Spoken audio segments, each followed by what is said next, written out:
This is Atomic Shinobi, and today I'm going to narrate what if Kid Naruto was saved by a mysterious samurai. If you enjoy this video, please like, share, and subscribe to this channel. Now wasting no more time, let's start the story. No, stop, leave me alone. A child with bruised blonde hair yelled in terror at the crowd. A man came forward and gave him a backhand.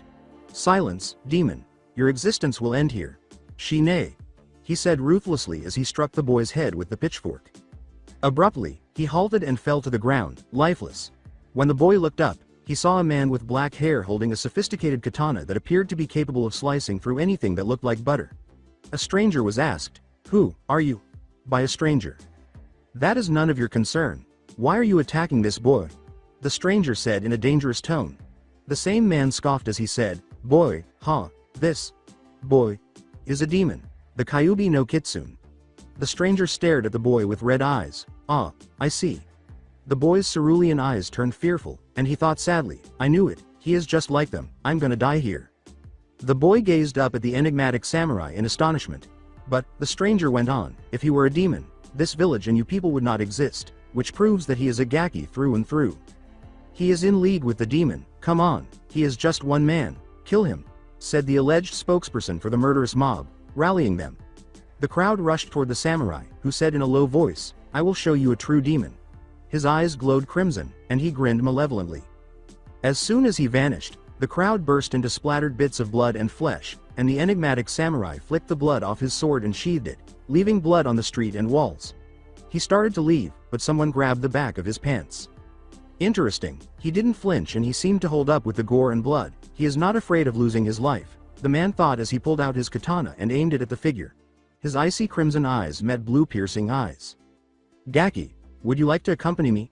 the boy replied. "Your power is intoxicating." He said, "If you do, you will live a life where you must kill to survive. I'll accompany you because I want to protect myself and possibly those I care about." Then the man said, "Boy, what's your name?" "I'm Kyo, Demon Eyes Kyo," the man said, and the boy looked up. "Naruto, Uzumaki Naruto." "Boy, Akuz." Naruto nodded. "Hi, Kyo. Senpai." The two left the alley without realizing they had left a witness, who just so happened to be Hinata Hyuga, the bashful heiress of the esteemed Hyuga clan and Naruto's only stalker. "I have to save Naruto-kun," she thought. She jumped out of her hiding spot and yelled, Stop." The two turned to see the little Hyuga standing there, her knees shaking. "H. Hinata. What are you doing here?" asked Naruto. "You know her?" Kyo asked. "Hi, she is one of my classmates and the only one who talks to me at all," Naruto said, nodding. Before turning to face Hinata, Kyo thought to himself, "Oi, Gaki, how about this? I will take Naruto for 6 years and then bring him back to you when he is strong enough to protect himself and you." Hinata shuddered at his icy stare and said, Naruto-kun, please don't leave." Kyo then turned to face the girl and said, "She is in love with him." "Do you promise, mister?" the renowned samurai said, to the bashful Hyuga. Yeah, whatever." Kyo dismissed her, saying, "Don't worry, Hinata-chan, I'll be back and stronger than ever. As Hokage, I will defend you and my friends," Naruto declared confidently. "Alright, Naruto-kun." Pinata gazed into his cerulean eyes, which she secretly adored. "Arigato, Hinata-chan." Pinata's eyes widened as she sensed him losing consciousness. "Hello, Hinata, welcome back." "Hello, Hokage." "Sama," the bashful Hyuga said without faltering. "Where am I?" "Hospital." Hinata's eyes slowly opened to reveal that she was inside the hospital and looked into the Hokage's kind face. Sarutobi grinned and said, "A Chunin discovered you unconscious at the hospital, and it looked like there had been a massacre close to the alley where we found you. What took place?" Hinata responded, "A man named Kyo arrived and killed the mob that had attacked Naruto." "This Kyo, were his eyes crimson?" Sarutobi said, his face turning serious. "He took Naruto." After Hinata gave a submissive nod, Sarutobi said, "All right, that's sufficient. I'm grateful, Hinata." When Hinata said, "Do not worry, Naruto will be back, stronger than ever," the Sandaime got up to go. The Hokage turned to face her, who was staring out her window at the moon. "And I," she added, "will be stronger too." 6 years later. A boy with a katana strapped to his right hip and back, black armor and boots. Think of Blade's attire in Blade 2, black baggy pants, and a straw hat and shades covering his eyes and hair. Have the people change, but this place hasn't changed much? The Chunin said. Halt, state your name, stranger. The boy turned to her and raised his hat, thinking, you? The boy laughed a little and said, you've survived Demon Eyes Kyo. Kyo. Senpai was vicious, but I suppose you could say that. Can I now pass? As the boy walked past her, the Chunin gave a stupid nod. So, he's back. She whispered, Naruto Uzumaki has returned. The Sandame sighed as he rejected yet another request for Root to reform in the Hokage's office, saying, that bastard Danzo never quits, does he? He muttered, I never seem to get a break. A voice said abruptly, wanna retire, Sarutobi. GG.san. The Hokage looked up to see a boy standing in front of him and pulled a kunai out of his sleeve, asking, who are you and how did you get in here? Aw, that hurts, old man, and I thought that you of all people would recognize me, the boy said, clutching his heart. Gazing intently at him, Sarutobi exclaimed, Naruto? Is that you? Sarutobi laughed, yep, that is definitely you. Naruto replied, is there anybody that is good looking like me? The answer is no, by the way. Naruto, what have you been up to for the last 6 years? In response, the 12-year-old said, I have been training and figuring out how to control the Kyuubi's chakra. The Hokage said, you know about the Kyuubi? Naruto nodded, and because of my heritage, some Iwa friends chose to play with me, and they informed me of it.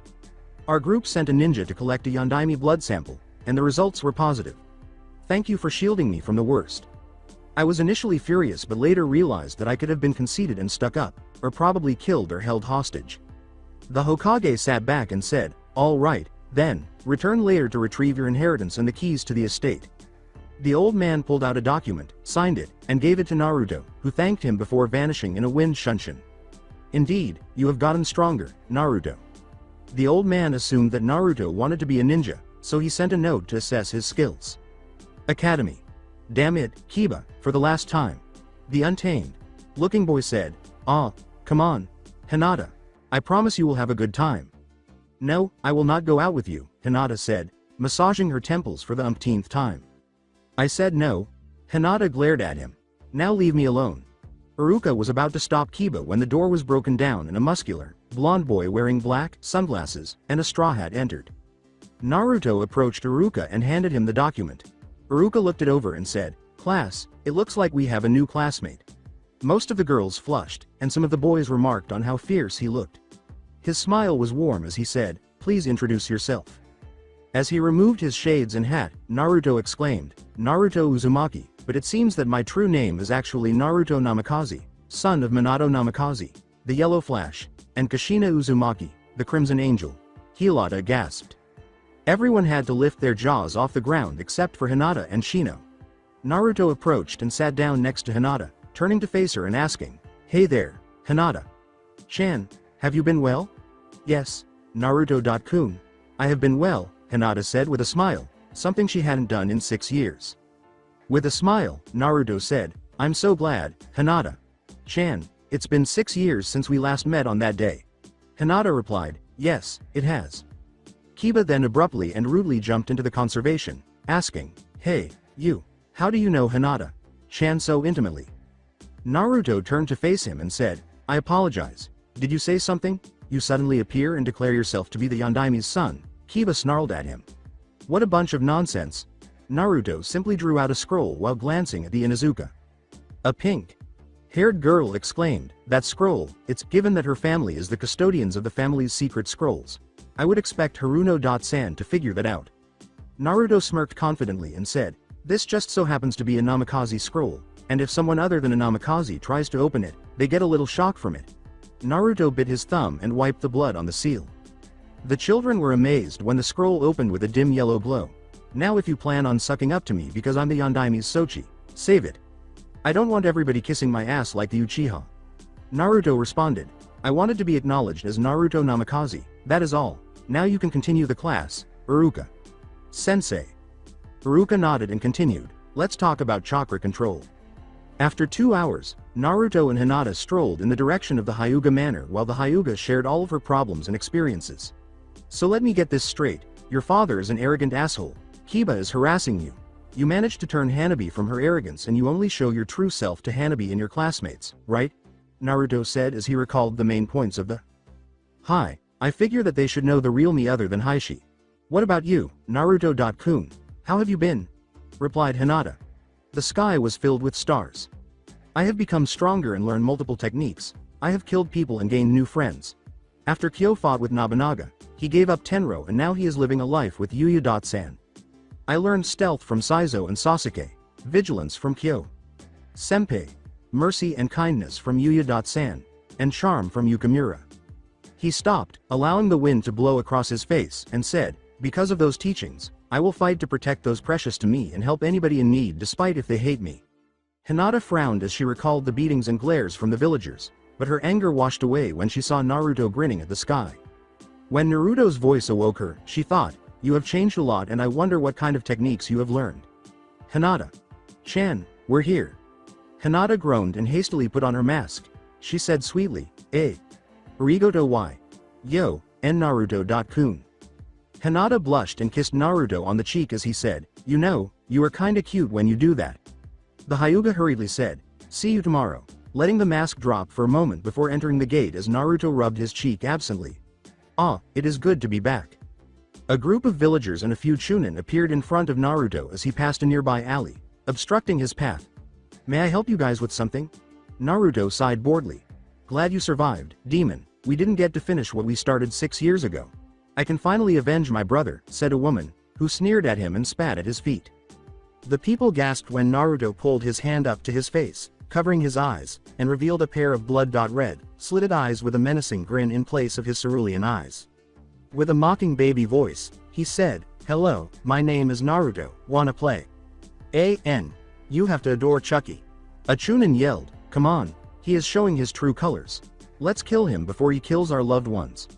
The mob became a little alarmed, and Naruto closed his eyes, drew Tenro in a stunning stroke, and vanished. As they searched for their alleged demon, the mob's attitude shifted from hatred to perplexity. Naruto yelled, I'm not the same boy from 6 years ago. They turned to see him sheathing his sword a few feet behind them. Naruto turned to face them after a random man in the crowd asked, Nani? You heard it too, didn't you? The voice of the wind? The crowd was suddenly reduced to bloodied parts over the alley streets. Naruto smirked as he left the area, carrying his bloody sword over his shoulder, and remarked, yep, good to be finally home. Sakura yelled angrily, Arg, Naruto is late. In training area 7. A voice from behind said, wow, for a flat cheated kunoichi with no talent, you most likely would destroy someone's ears. Slowly, she turned to see Naruto wearing a black trench coat with no sleeves, a yin-yang symbol, and the red kanji for crimson underneath. Sakura was about to say, why you, eep, when the Jinchuriki grabbed her cup breasts. Naruto confirmed, see, you have no chest at all. Why did you do that? Exclaimed Sakura as she jerked back, clutching her bosom. Naruto responded, what, I was helping you out and I don't think Sasuke-chan is gonna touch them soon, then again, he might be gay. Sakura responded with fury, don't talk bad about Sasuke-kun or I'll, Naruto intervened, his eyes turning crimson, or what, you'll hit me, slap me? You have no skills at all, you wasted that perfectly good head of yours just to lie on your back and spread your legs open? You can't do anything to me and you'll die soon if you don't get your wits together because eventually the weak shall perish and you, Sakura, are weak. Yo, I got lost on the road of, did I miss something here?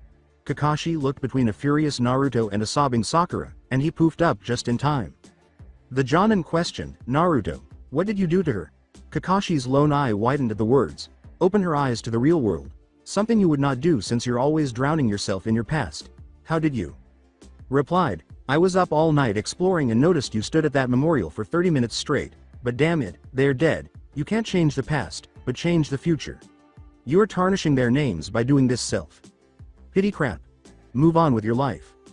Although he didn't express it outwardly, Kakashi was moved by Naruto's remarks.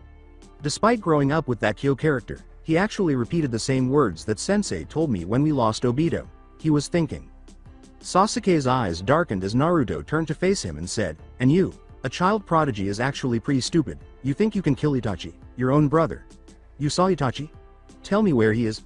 Naruto decked Sasuke and held him up by his shirt. Even if you had the power of Kami, you will never defeat Itachi. You fool, you will never realize the task that your brother gave you. Sasuke yelled, of course, I understand, I am to kill my brother and restore my clan. Naruto responded, and what if you die against Itachi? You will never restore your clan, and I am pretty sure Konoha is not going to accept Itachi with a welcoming committee. Itachi's death means nothing unless he is willing to hurt someone you love. You need to realize that his death will bring sorrow and pain to you unless you find the truth. Sasuke yelled, why should I? You know nothing about me and my suffering. Naruto roared, shut the hell up and listen for once in your goddamn life. What truth? The truth was in front of me, stone cold and dead. You, snapped. Sasuke Uchiha, age, 12, blood type, AB, Kekkei Genkai. Sharingan, unawakened, brother of Itachi Uchiha, son of Fugaku and Makoto Uchiha, both deceased. Your only suffering is that your Uchiha clan was nearly wiped out. Unlike me, I was beaten, stabbed, pissed on, raped, burned, and poisoned. I had my arms broken 25 times, my legs 80 times, and my skull fractured 14 times. I even seen one of my precious people, Ayame Ichiraku, beaten and raped in front of me, giving me all the more reason to destroy this forsaken place, starting with the villagers and working my way up. This was the first 6 years of my fucking life. Sasuke closed his mouth and Naruto went on, good, you are listening. Tell me as a ninja, what is the first thing you do? Kakashi interrupted, saying, it is not bullshit. Sasuke. I happened to carry back his body when he was hanging on the wall crucifix, style 7 years ago. Sasuke continued, a ninja must find the underneath hidden in the underneath.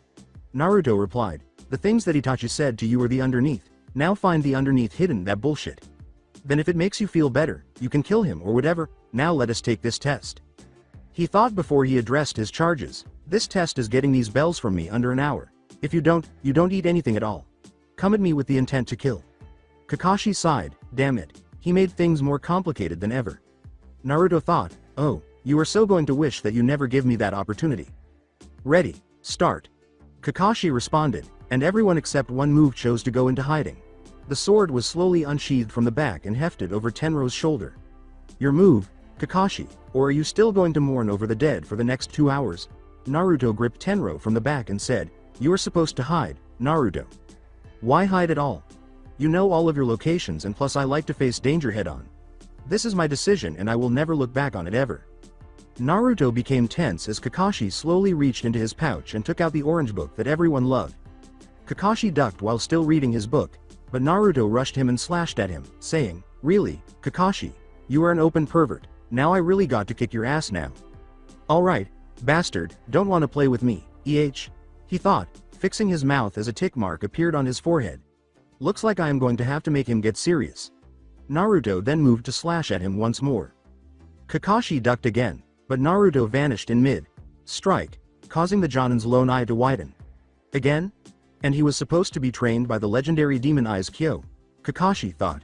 He barely escaped a vertical slash against his torso as his old Anbu instincts kicked in. Kakashi prevented another blow to his head by swapping his book for a kunai. Kakashi thought, such power, what sort of training did that man put you through, Naruto? However, Naruto slashed him across the chest as a result of that thought. Kakashi, you of all people know that you should always keep your guard up, you never know when someone, Naruto reprimanded, is going to stab you in the back, as he emerged behind the downed Jonin with Tenro ready to stab him. Kakashi's only eye grew wide, and he moved swiftly without getting his side cut. As he watched Naruto viciously attack Kakashi for the next 20 minutes, Sasuke thought, such power, he's so fast and powerful, he is not even human, he's like a devil. The Jinchuriki squatted and moved like lightning, tearing Kakashi's clothes to shreds as Naruto exclaimed, this is getting boring, Kakashi. Sensei. It's time to end this. At the end, Naruto yelled, Ravage of the Reaper, and Kakashi collapsed to the ground. Naruto raised his sword to his throat, see, Kakashi, wallowing in self-pity and laziness caused you to be defeated at my hands. You have forgotten how to fight without your trump card. If you were back in Anbu, you could have bested me. Oh really? I got the bells and figured that we were to work together, but I needed to make sure you get your act together. Sasuke, Sakura, come out. Kakashi grinned as the alarm clock sounded, telling Naruto, well, you failed to get the bells, Naruto. Naruto grinned and held up the bells. Naruto threw the bells to the two genin, who emerged as directed. Here, you guys need the guidance and teachings of this man. I have been taught of the real world. Kakashi pondered, Naruto has become wise and strong, but he looks down on people who are weak or who rely on other powers than their own skill. Naruto responded, Good, I expect my first mission tomorrow and you to be on time. If not, you will watch as I burn your ICHA Paradise collection one by one. Kakashi perspired at the threat, knowing full well that he would carry it out, and nodded. You pass then, Kakashi said. Naruto replied, good. The man left without a passing glance, leaving his teammates wondering who were the student and the teacher. Sasuke stopped him with a yell, hey, Naruto. Now why don't you demolish Konoha? You are capable of doing so. Naruto remarked, she was the one who resisted Kyo and survived because there is someone in spirit stronger than me. Therefore, I won't ruin Konoha for her. Instead, I'll do everything in my power to keep her and my friends safe, including possibly losing my life. Then he left, leaving Sakura and Sasuke to wonder who the real Naruto was. A random Jonin stepped forward and said, I, Shiranui Genma, hereby failed Team 1. This continued until Kakashi stepped forward and said, I, Hitaki Kakashi, hereby pass Team 7. The Jonin gasped at Kakashi. Hokage's office. Okay, it's time to rally up the teams. Everyone was aware that this man had all of his teams fail his challenging test. What happened to you? Asked Sarutobi. My team, which includes Uzumaki Naruto, Haruno Sakura, and Uchiha Sasuke, Kakashi stated. I was putting them through the bell test as usual. One of them, Uzumaki Naruto, was standing where he was when I began, while the other two hid. But to my surprise, he knew the purpose and used information from my past to dishevel me, some of them whispered, pointing out how foolish he was to be standing against a Jonin, Kakashi Hitaki, no less. Nor do I know how he obtained that knowledge. Without assistance, he managed to get the bells and induce this condition in me. He is that strong? Sarutobi exclaimed, dropping his pipe in shock. Yes, Kakashi replied, in Kenjutsu. He may be stronger because he has never used jutsu or taijutsu, Sarutobi said, adding, I'm glad he held back. I'm going to discuss this and Naruto's lack of cooperation with him. As a result of these introductions, Sakura is a smart girl, but she lacks skills and has a fangirl attitude towards Sasuke. Kakashi retorted. Taking matters into his own hands, Naruto chastised her for her demeanor. Sasuke is a distant, cold individual who harbors a superiority complex and seeks retribution against Itachi. He appears to know the truth about Itachi, but Naruto corrected him. His bluntness might give them both a second chance.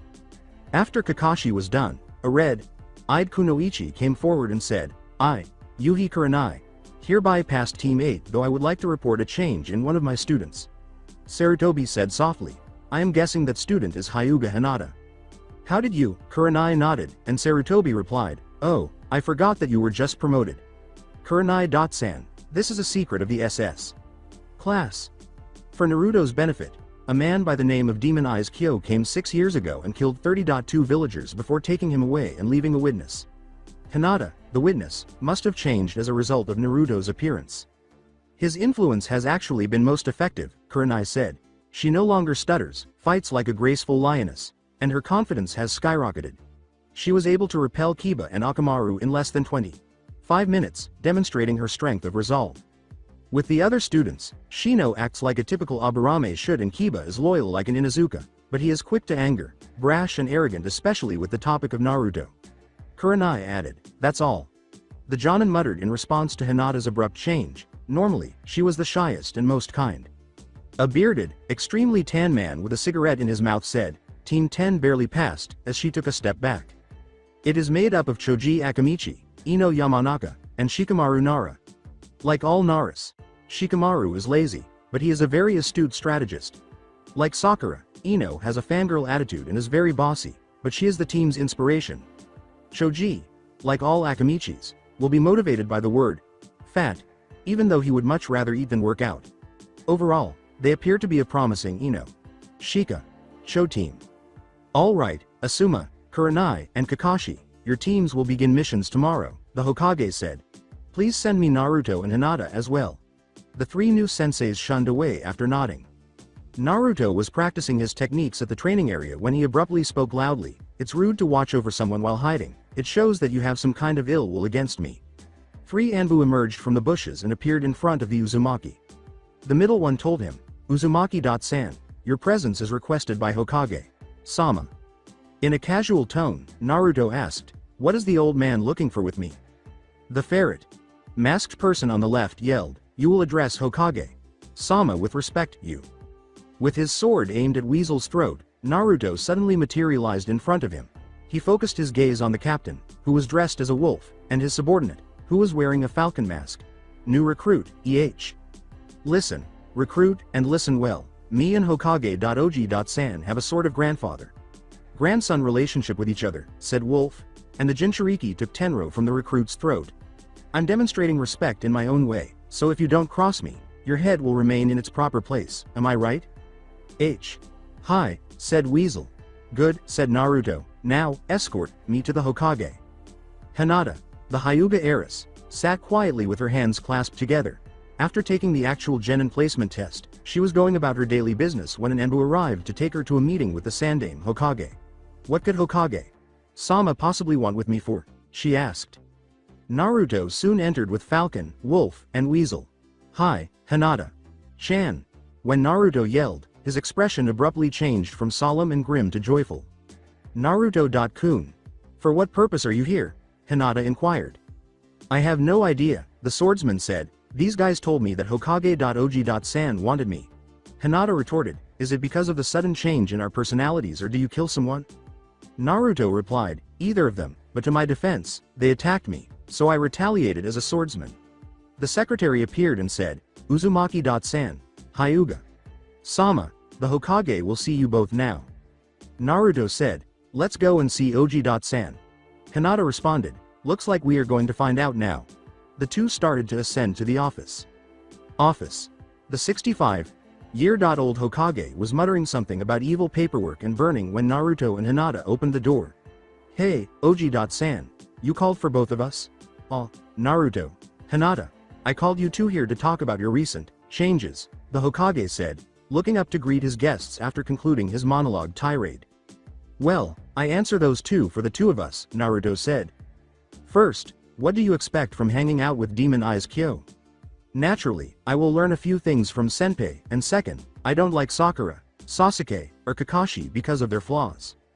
First of all, even though Kakashi lost his allies in combat, he shouldn't spend 2 hours wallowing in his sorrows while gazing at a monument. I find it disgusting that Sakura would swoon over the Uchiha to act like a damsel in distress. If she doesn't confront reality, she will eventually pass away. It's foolish of Sasuke to whine about his deceased family. He wants more strength to beat his brother rather than concentrating on training and perfecting his current skills. He must focus and let go of his hatred or perish. Then Hinata said, since Naruto returned to us, I have begun to show who I really am. I kept my full potential hidden for 3 reasons. First, since I assumed the Uchiha likes strong women, he might have tried to propose to me after seeing my strength. 3. It was enjoyable to fool everyone because, after all, the best way to really fool an enemy is to fool your friends first. 2. The whole pleasant facade helped me locate and enabled me to wreak havoc on the villagers who had seriously injured Naruto simply by going in and mentioning his name. These two have grown strong and extremely dangerous. It is very important that I don't aggravate either of them, Sarutobi reflected. He was startled out of his reverie by Naruto's voice. Oi, Oji.san. Are you there? There's a chance that you or Hinata will be moved to Kurenai's or Kakashi's team because, as Sarutobi coughed, I think this change will help us. Hinata responded, I agreed and Kiba should be transferred to Kakashi's since he likes to harass me a lot. Naruto expressed his opinion, saying, I think it would be best that I joined Kurenai's team. Both of your requests, Naruto and Hinata, will be taken into consideration, Sarutobi said with a nod. Sarutobi sighed, this job is going to be the death of me, but at least I don't have to worry about Naruto anymore, but only the actions of the villagers and several ninja. That's all for now, you two are dismissed. The Hyuga and the Uzumaki bowed and left the office, leaving Sarutobi behind. It's time to head to my happy place now. With a perverted giggle and a trickle of blood streaming from his nose, Sarutobi thought, goddamn, I knew a sex position called the accordion had existed. The Hokage opened a compartment concealed in his desk and took out Icha Paradise. Triple Alliance First Edition. Naruto and Hinata. Hey, Hinata-chan, how about we go to Ichiraku Ramen for dinner? Why, Naruto Uzumaki? Are you asking me to go on a date with you? Asked Naruto, and Hinata laughed. The Hyuga heiress responded, well, are you a charmer? I accept your offer, Mr. Naruto Uzumaki. Naruto smirked at her and said, yes, I am. Ms. Hinata Hyuga. The Jinchuriki offered her the crook of his arm, which Hinata cautiously accepted as they made their way to the ramen stand. As the genin passed through the courtyard, there were murmurs of animosity and dissatisfaction. Hinata, who was a little annoyed by the villagers' lack of manners, threatened them by flashing her Byakugan. The villagers were a little uneasy about Hinata because they knew that she was the nicest person in the village. Well, excluding the frequent harassers like Kiba and Izuka. And they didn't think she had any tenacity. Hey, Tuchi.og.san, I would like a pork ramen please, Naruto replied. The stranger said, coming up, stranger and hello again, Hinata. Chan, it has been a long time since your last visit and you brought a friend too. Tuchi turned to face Hinata, who had an unidentifiable blonde hairstyle. Hinata laughed and said, Tuchi.san, you don't recognize him at all. Tuchi initially appeared perplexed and turned to face Naruto. Naruto. The old cook turned to the back and yelled, Ayame. Chan, come and see who is here. Naruto asked, is that you, Naruto? With a sincere smile. It has been a long time, OG.san. What is it, 2.san? Who is here? Ayame asked as she emerged. She saw Hinata and a strangely familiar blonde. Naruto.kun, she exclaimed. Naruto nodded and grinned. Hi, Ayame. Chan, you have gotten pretty over those years. Ayame blushed a little and grinned. Thank you. Ayame slapped her father on the head with a frying pan and said, 2.san, leave Naruto.kun. He was just being polite. Tuchi glared at Naruto, saying, hey, you better not be sweet-talking my daughter, Naruto, best customer or not. So what can I get you two lovebirds today? She asked, turning to the two genin. Naruto and Hinata blushed at Ayame's playful taunts. The ramen cook's daughter drooled. Ah, you look so cute together. Ayame.nay. Chan. Purred Naruto, returning to his former upbeat demeanor. They sat down to eat their ramen while discussing their teams and senseis. Hinata thought, I see, he feels only comfortable around me, Ayame. Chan. Tuchi.san. Sarutobi. Sama, and Iruka. Sensei, the only ones that showed kindness to him. Some of his old self is still there. Hinata stood motionless as they nearly finished their ramen together, sensing a familiar aura. Slowly, the Hyuga said, hello, father. Naruto became alert and turned to face Hishi Hyuga, the Hyuga clan's patriarch. This man said, it's time to come home, Hinata. Excuse me, father, but I thought that my curfew was at 9 o'clock and it is only 8 o'clock right now, I still have an hour left. Naruto snarled as he held Tenro, but Hinata placed a hand in front of him. Hishi retorted, that is beside the point. Why are you hanging out with this boy? His hand twitched just a little as the Jinchuriki simmered. And pray tell what is wrong with me hanging with one of my friends. Were you the one to tell me to make new friends? Which brings us back to my previous question. What is wrong with me hanging out with one of my friends, Naruto? Hishi gritted his teeth and said, I did, but he is an exception. Hinata calmly responded, insolent girl, do not question my authority and stop twisting my word to your liking.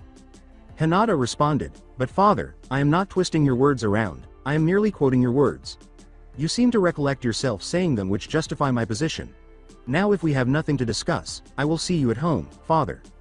Hishi grabbed Hinata's arm violently as she turned to face Naruto, saying, you are coming. When Hishi paused, he saw Naruto holding Tenro around his neck. After downing the last of his broth, Naruto glared at Hishi and said, I don't think that she wants to go with you, plus I think you are going to look bad in this position. Fast, I didn't see him move at all. Hishi turned to see other ninjas and some of the villagers observing the action. Ultimately, it is uncommon to witness a Hyuga lose their temper.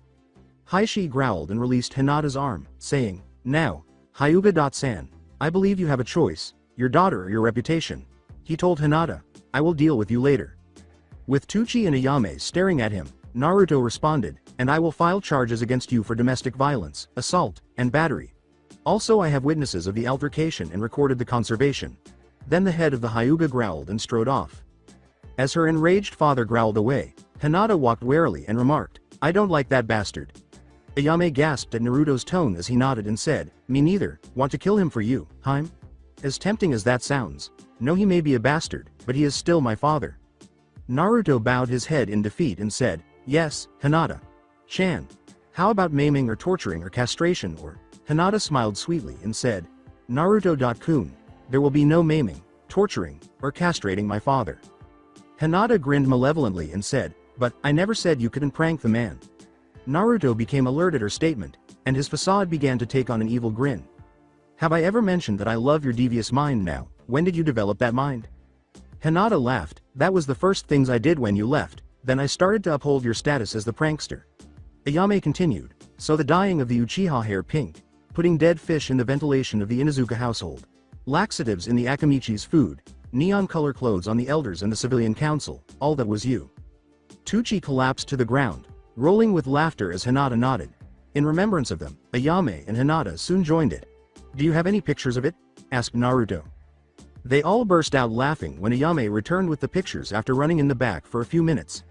Naruto inquired inquisitively, hey, who are the guys that are in the spandex and caterpillar eyebrows? Tucci responded, that is Maeda Guy and one of his students, Rock Lee. There is a precaution, never mention the word youth around them or you will be caught in their unbreakable genjutsu. That gives me an idea, Naruto said. Hinata glanced at him before turning to face Guy and Lee. Naruto, this is the most heinous and disgusting prank your mind could ever think of, I like it. When do we start? Naruto replied, 3 days from now, but first, I am going to escort you to your home and oversee you just in case Heishi tried something. Hinata responded, but Naruto.kun, the Byakugan can see in a 360 vision around their persona. Naruto replied, but I just so happen to have a seal to effect it, see, I happen to meet a pervert peeking on women. Surprisingly, he happened to a seal master, so in exchange for not ratting him out, he gave me this seal that blocks certain dujutsu from their abilities such as the Sharingan or in this case, the Byakugan. Naruto said, all right, let's escort you back to your humble home. Hinata replied, yes, I see. Then we will devise a plan tomorrow. Hinata and Naruto approached the gate of Hyuga Manor, where 2 branch members, Kiyoshi and Yuki, were waiting. Hinata said, good evening, Kiyoshi-san, Yuki-san. They replied, good evening, Hinata-sama. Hinata turned to Naruto and said, good night, Naruto-kun, thank you for taking me home. Naruto nodded and left as Hinata entered the gates. Kiyoshi, Yuki, I told you to only call me that in front of my father or the council only. It's Hinata-san or Chan, I abhor titles. Kiyoshi responded, I don't see how that he is so dangerous. I mean, he has not harmed anyone except the villagers who tried to kill him and he is fond of our little princess. With his help, we will be rid of this seal, the council, and Heishi. Yuki agreed with him, yes, it is an only matter of time. A strange shadow slipped beneath the gates, but neither of the guards noticed it. After entering the manor, Hinata made her way directly to her room. Naruto was in the trees outside his window when she shut her door. After Hinata smiled gently at him, Heishi entered her room, and everything stopped. I see that you came home on time, he replied. Hinata remained silent and fixed her icy gaze on her father. As I said, I don't want you around him anymore, or I will send assassins after him. Hinata replied sternly, your assassins will fall. You underestimate his power. None shall touch him. Heishi reached up to slap her, but she remembered Naruto's threat as it replayed in her mind. We will see, Hinata, soon you will see his true nature as a demon. He replied. He is only a demon in title, not nature, Hinata shot back. With a frustrated expression, Heishi left, thinking, if only that were true, my foolish daughter. I don't want you to have a mistake that you will regret in life. Hinata gestured for Naruto to enter her room, saying, he is wrong. Yes, he is. I'm only a Jinchuriki, a human sacrifice, he replied. Jinchuriki? Hinata asked Naruto as she turned to face him. Naruto replied, it is a fancy word for demon vessel. Apparently the Kyuubi that attacked Konohagakure 13 years ago was sealed by the Yondaime. I found out when I was knocked out by Kyo Senpai and found that the fox is actually like Senpai. Sadistic, brutal, love of fighting and blood on its fur. He's neutral until you hurt something of his or get in his way. We hit it off like the best of friends. Hinata responded, so that is why those assholes beat you. Naruto responded, TCH, I could care less now since I can defend myself, but I found out that there are 8 of them just like me. I happened to meet Fu, carrier of Nanabi, Yugito, carrier of Nibi, Rushi, carrier of Yanbi, Karabi, carrier of Ichibi, and Yukataka, carrier of Rokubi. Also to my informants, there is an organization that is hell-bent on gathering the beasts, so I warned them. They are training to be stronger to meet them head-on. Hinata replied, so the only ones that you need to inform are Ichibi, Sanbi and Gobi. Naruto responded, correct, Ichibi and Sanbi should not be too hard but Gobi will be since the Jinchuriki is part of Iwa and they are still hard on that last war and other one, Yanbi, happens to be a hermit and one of the few that is not tied to Iwa's hatred. Hinata replied, alright, enough on tailed beasts, let's plan. Naruto responded, okay. I will need some pictures of Guy and Lee and print them out poster size. I will need you to plant them in his room, and since he feels that his room is secure, he won't check his room at all. Next, we will replace all of his clothes with green spandex and orange leg warmers. Naruto and Hinata snickered evilly at the idea of Heishi wearing orange leg warmers and green spandex. Hinata continued, and he will happen to try and borrow one of the elder's robes, so we will put a strong genjutsu on the robes, stating that he is filled with the springtime of youth. Naruto questioned, now what is this of overthrowing Heishi? Teme and the council? Hinata exclaimed, this is perfect. Replied, well, all of the branch members and about 40% of the main family don't agree with Heishi and the council's views. So I plan to overthrow Heishi and the council soon to become clan head. I will abolish the caged bird seal, which allows the main family to torture the branch family if they disobeyed their authority. Hinata's eyes glowed as she embraced Naruto after he said, okay, enslaving family and torturing them, now that where I draw the line, I will help you. Fortunately, Naruto fell in a compromising position because the bed was behind them. They exchanged a quick laugh before Hinata whispered, Naru.to.kun, as their cerulean eyes met lavender pools. With a husky breath, Naruto said, Hinata-chan. Their faces got closer and closer until someone knocked on the door. Hanabi's voice said, Oni-chan, can I come in for a minute? I know, I'm an ass for ruining the mood. Naruto swiftly made hand signals and slipped into his shadow form, and Hanabi entered the room as Hinata muttered, shit. Hanabi, could you have picked a later time to interrupt? Hinata abruptly went into big sister mode and asked, what is it, Hanabi? Do you need something? Her blood boiled to the highest temperature in hell when she finally saw this abomination. Her voice was calm and deadly as she asked, Hanabi, who did that to you? Hinata growled, bullshit, it was the man we call father, am I right? Hanabi jerked her arm back and covered her bruise, saying, I fell. Hanabi nodded slowly, can I stay with you tonight? Hinata smiled softly and compassionately, of course you can, my little sister, now go and get your pajamas on, then come back. After grinning at Hinata, Hanabi hurried from the room. Naruto showed up, you have a vicious side to your enemies and a soft side to the ones you love, just like me. So that bastard decides to take his anger out on the innocent little sibling, huh? Now he is really asking for me to kill him now. Naruto thought, I like this new Hinata, so aggressive and forceful, yet gentle and soft. Hinata strode to him and said, I don't want to talk about it now, I will rant to you tomorrow. Now where were we? She grabbed his shirt, pulled him towards her, and gave him a forceful kiss on the lips. As the Jinchuriki put it, now. I better go before your sister screams rape and gets us in trouble. Right? Said Hinata, flushed. With a spicy smile, Naruto said, I will see you around, Hinata-chan. As Hanabi entered, the young man walked out the window. Oni-chan, what are you looking at? Replied Hinata, the moon, it reminds me of a person. He is very handsome, yet mysterious, strong, yet silent, lukewarm, yet passionate. All of these aspects of his draws me closer to him. Hanabi remarked, I don't understand. Turning to her, Hinata grinned and said, don't worry, you will understand someday around my age.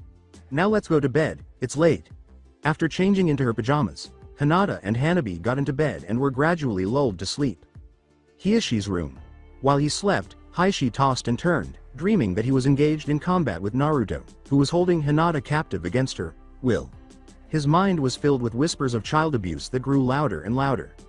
The Kyuubi creature was about to chomp Hiashi's head off when the Hyuga Lord woke up, panting and sweating. Naruto transformed into Kyuubi and said, Heishi, you will pay for your crimes against your children, just wait for me to end your pathetic life. A thought crossed his mind, that dream, it felt so real. He glanced around. Heishi, you will pay for the hurt you caused to this clan and my precious Hinata, that I promise you, Naruto said, glancing at him ninja spire style on a nearby tree. Our hero then left in a slow-flamed shunshin to recuperate at home. 3 days later, Naruto said, everything is set up. Smiled, the branch and Hanabi are the only ones in on it. Naruto responded, good, I already put up the posters and the bed sheets up. Are his clothes replaced? Hi. Said Hinata. Naruto replied, now we wait. Operation Spring into Youth will commence in 3.2.1. When Heishi awoke, everything had been changed to orange and green hues. Posters of Guy and Lee practicing their sunset genjutsu were displayed. He noticed that he was in a comforter with the faces of Guy and Lee on it when he looked down. Was it Naruto? Who the hell did this? The Hyuga Lord got up to put on his robe, only to discover that his clothes had been replaced with orange leg warmers and green spandex. It's impossible, he couldn't have done this or else I would have detected it, and Hinata doesn't have that kind of speed, Heishi thought. Heishi let out a terrified scream that echoed through the Hyuga home. It seems that Lord Heishi has found his flames of youth, said Naruto and Hinata, laughing. Lord Hyuga, what is the— Two branch member guards rushed into the room. One of them started until he noticed Heishi wearing a pajama shirt that read, "Bring the full power of youth," and long pants everywhere, with Guy and Lee striking the nice guy pose. Well, Lord Heishi, I never understood how you felt that way. Trying not to laugh, one of the guards uttered those words. Now bring me Hinata. As Heishi was forced to put on the spandex, the guards turned to flee the room, snickering lowly. Naruto, who was hiding in the shadows, said, "You better go, Hinata, and see our progress. Lady Hinata, we must lead you to Lord Heishi. Apparently he is having trouble of coming out of the closet with his flames of youth." The guard snickered as Hinata nodded and walked up to the two guards, who were laughing low.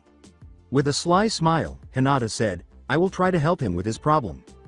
Both Naruto and Hinata were laughing at the expense of the Hyuga Lord as they entered the room after Hinata was led with Naruto hiding close behind her shadow. "Yes, Lord Hyuga. Do you need something?" Hinata looked amused as she spoke. Heishi responded, "I know that you and that boy had something to do with this." "We have nothing to do with this," Hinata said, feigning innocence. "Although Naruto-kun and I haven't visited your quarters since our encounter at Ichiraku Ramen, I have to admit that your wardrobe selection is pretty unusual.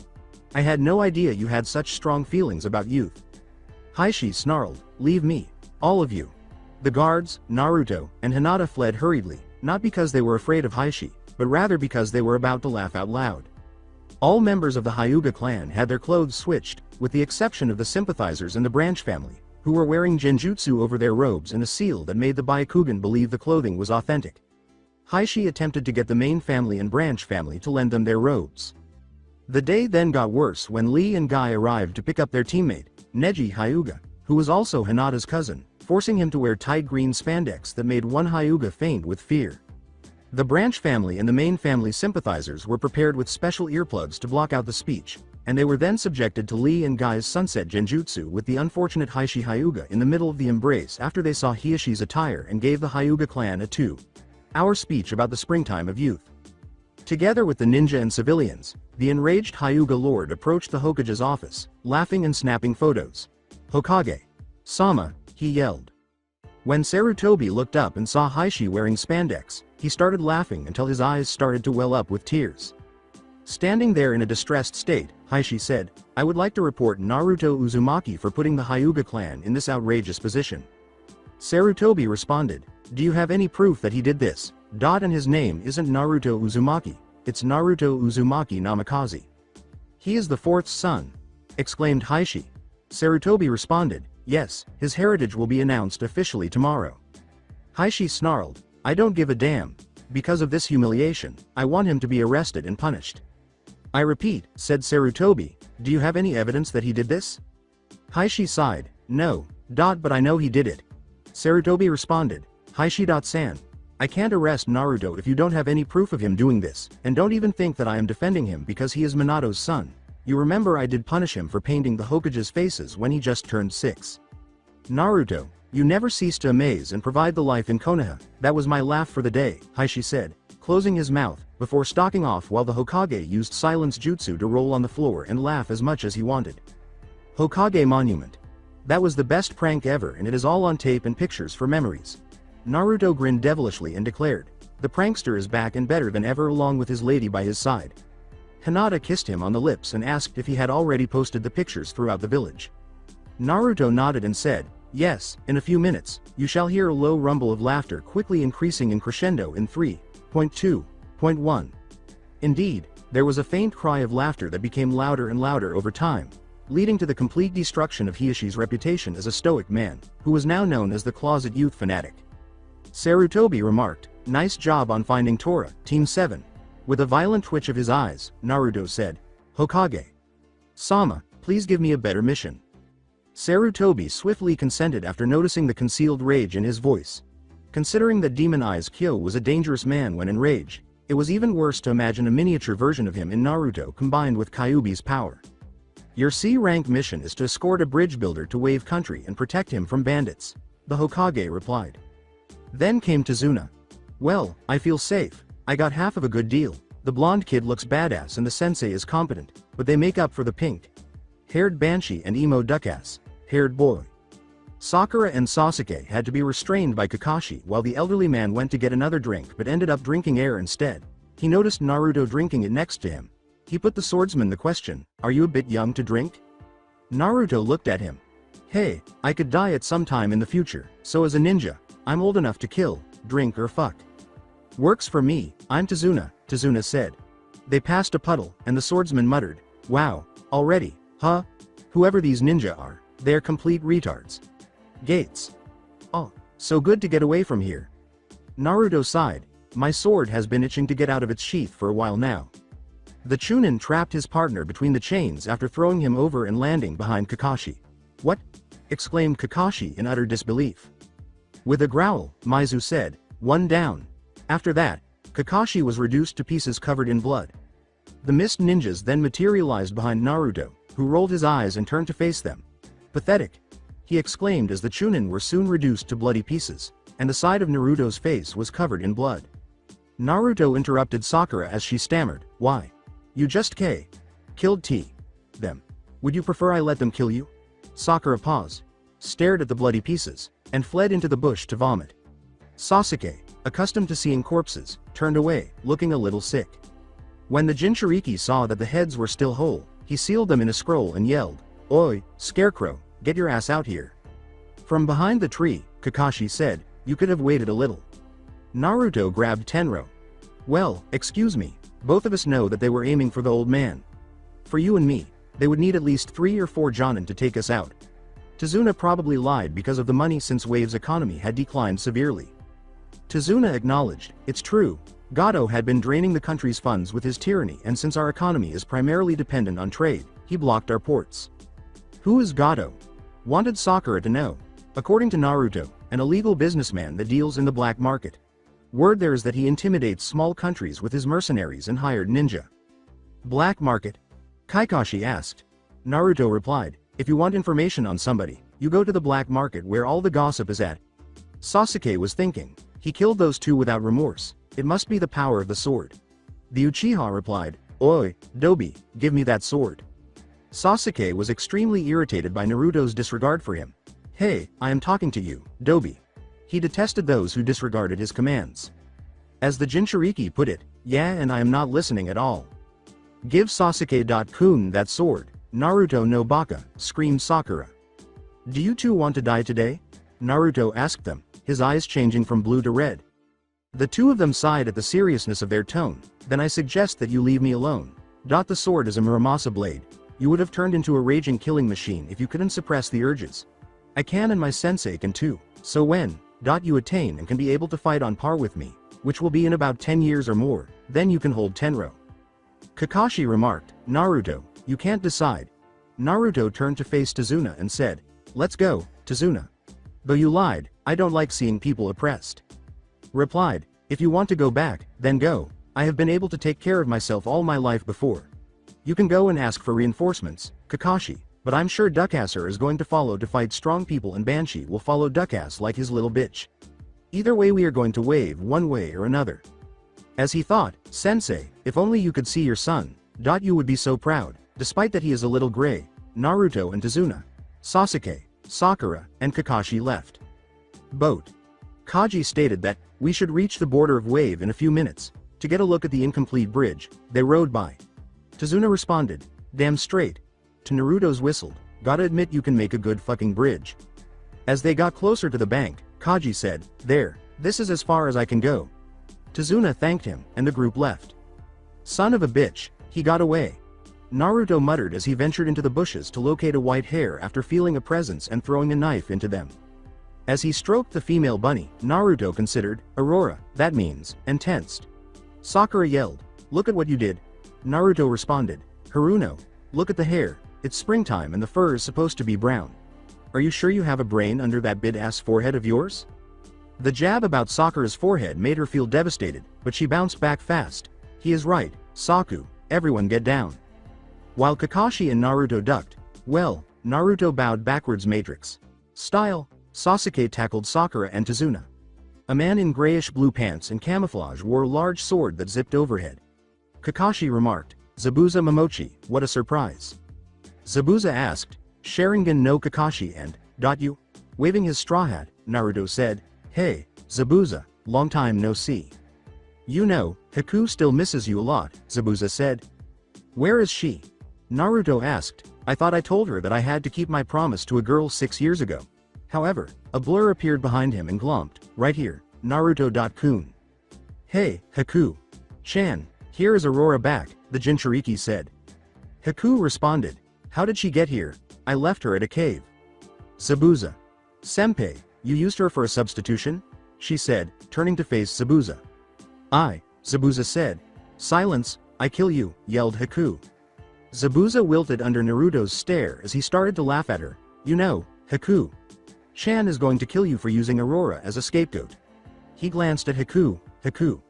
"Chan, can you spare Zabuza please?" With a smile, the Hyden user said, "Only for you, Naruto-kun."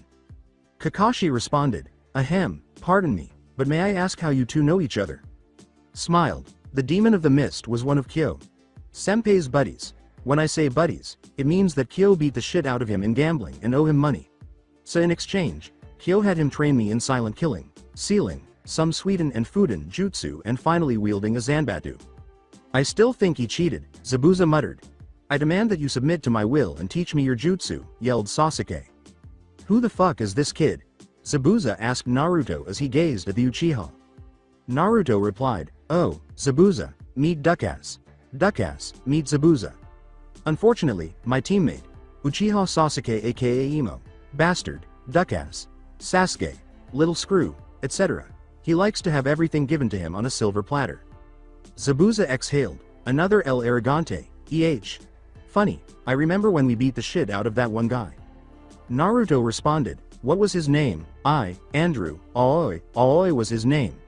Man, it was funny as hell when Sasuke kicked his ass for calling him short." Zabuza laughed, "That was hilarious. Anyway, why are you here?" Naruto responded, "We're here to help Tazuna to be protected from assassins." "I guess that you are the assassin." Zabuza grinned, "How about we gamble a bit? We fight and whoever draws first blood will follow them." Taking Kabikari Bocho from the tree, Zabuza said, I think Kabikari Bocho likes yours too." Naruto unveiled Tenro and said, "Agreed. You know I think Tenro likes your blood." The two lethal swordsmen then charged to engage in combat in the center. The fact that a katana could withstand a Zanbatsu astounded Kakashi, Sakura, and Sasuke. The Demon of the Mist pushed Naruto back after blocking his slash with the flat of his blade. The Jinchuriki then attempted to slash at Zabuza's face after he flipped backwards to avoid his overhead slash.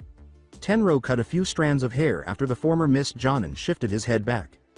"Phew, close, very close. You have gotten good, Naruto," he said. "Thanks," Naruto said, "I had a great teacher."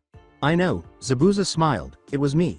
Zabuza replied, "All right, I get it.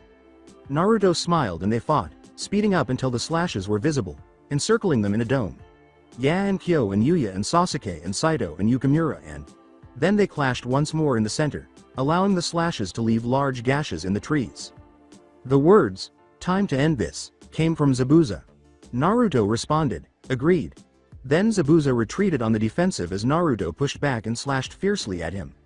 The Jinchuriki leapt on his blade and swiftly slashed at Zabuza, leaving a bead of blood on his sword, after Zabuza slashed at Naruto diagonally when he became fatigued.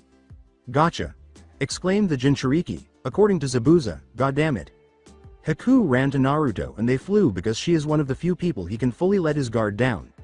Naruto said, "Well, I guess this means that we have to kill the source of this shit. Gato and you two could come back with us." Sakura thought horrifiedly, "Oh no, if that whore comes with us, she might like Sasuke-kun and take him away from me." "Ooh, I like this position you're taking, Naruto," said Haku, who was on top and straddled him as Naruto swiftly sheathed his sword before catching her and falling to the ground. "Did you fulfill your promise to that Hinata girl, using such force?" In this position, Sakura glared at her, wanting those looks for herself. Kakashi giggled about a scene in his book, and Zabuza's eye twitched. Naruto remarked, "I wouldn't be here with them if I didn't." Then Sasuke approached Haku and introduced himself as Sasuke Uchiha. "Why don't you go out with me instead of the fool?" With an inward smirk, the Uchiha said, "The Uchiha charm never fails." Haku smiled softly and said, "Sorry, but I am taken by someone else and I'm not interested." Sakura mentally cheered. Yes, she declined. I am safe. Naruto and Haku exchanged glances as the Jinchuriki thought, "Holy shit, and here I thought that Sasuke was gay."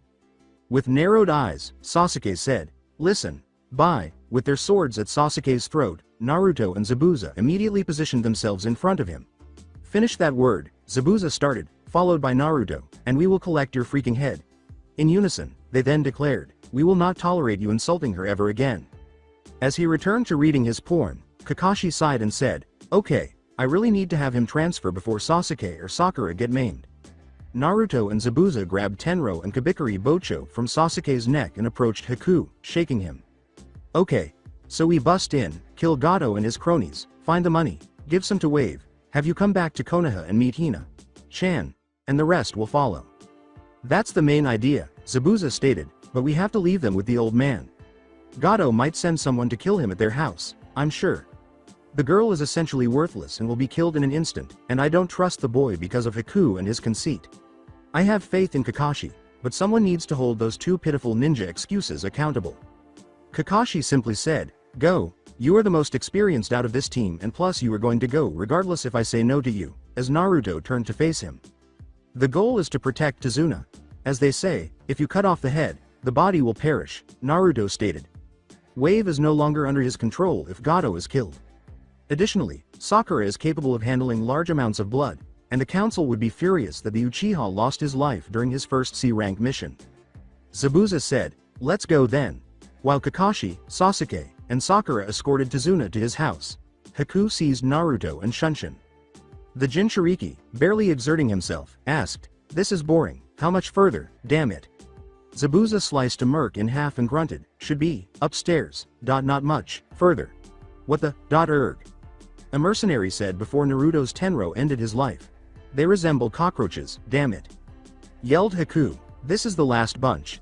Zabuza kicked open the door where Zori, Waraji, and Gato were waiting after the three of them had dispatched the last of Gato's hired soldiers and gone upstairs.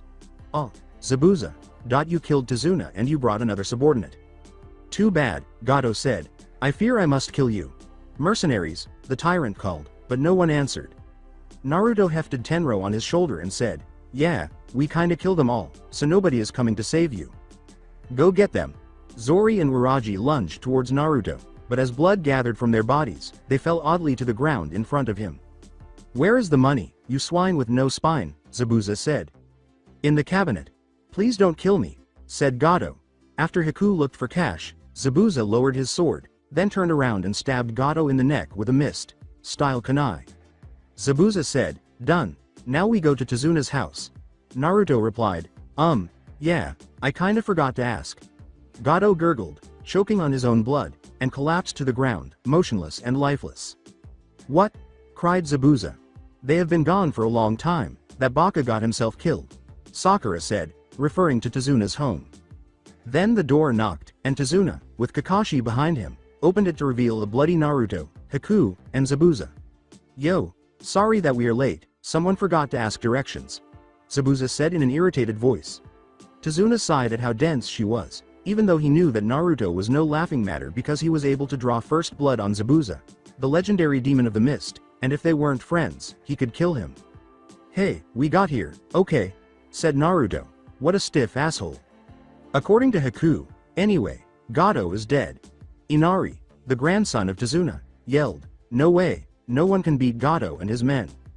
When Inari turned to see Gato's lifeless body crucified to a tree with a kunai in his neck, Naruto produced a picture and handed it to the boy. "You were saying?" said the Jinchuriki. Naruto looked at Kakashi and said, "We might as well stay until the bridge is complete to train." Inari looked at him in disbelief. "Look, kid, I only did it because I was paid to and I hate seeing people oppressed by the ways of money. This saves us time for training," the Jonin said, nodding. "What do you know?" "Everything he, Kyo, Senpai, Yukamura, Chan, Yuya, Chan, Benitora.san, Sasuke.san, Saito.san, and then some," Naruto said, jabbing him with a thumb. "I have at least a mid.to, high chunin level of chakra control." "Who are they?" asked Kakashi. replied, my friends, Sasuke and Saito are both ninja. Yuya deals with medicine and etiquette. Benitora trained me in Bojutsu and spear training, and Yukimura taught me charm, swordsmanship and advanced Bojutsu. Sakura screamed, but Haku poked her pressure point, knocking her out. Kakashi thought, well, at least he is opening up a bit. Sasuke yelled, oi, teach me all you know. Naruto repeatedly stomped on him and kicked him in the face. After taking Sasuke upstairs, the evil Naruto and Haku put them in a precarious situation where Sakura's mouth was on his crotch and Sasuke's pants were halfway down. Was that required? Kakashi inquired. As Haku put it, yes, it was. As Naruto took pictures of it and used them to blackmail Haruno and Uchiha, Kakashi shrugged his shoulders and said, well, at least this allowed us to concentrate on training. I'll assign them the tree walking exercise first, and over the course of 2 weeks, I'll teach them one jutsu each. So, you finally moved on, huh? Said Naruto.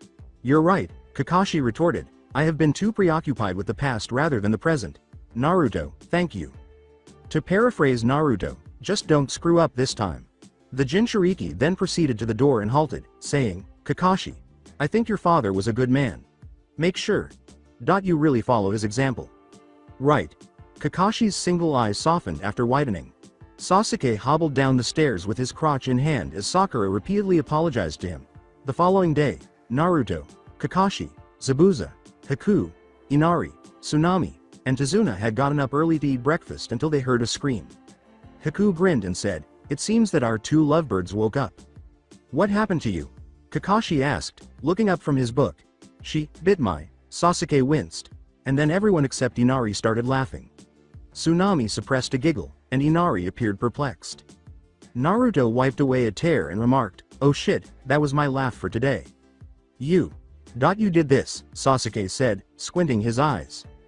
The Uchiha paled in horror as Naruto pulled up a picture of the compromised position and said, yeah, I did, and unless you quit demanding me, Zabuza or anyone else of their jutsu, hitting on Haku and Hinata, then this.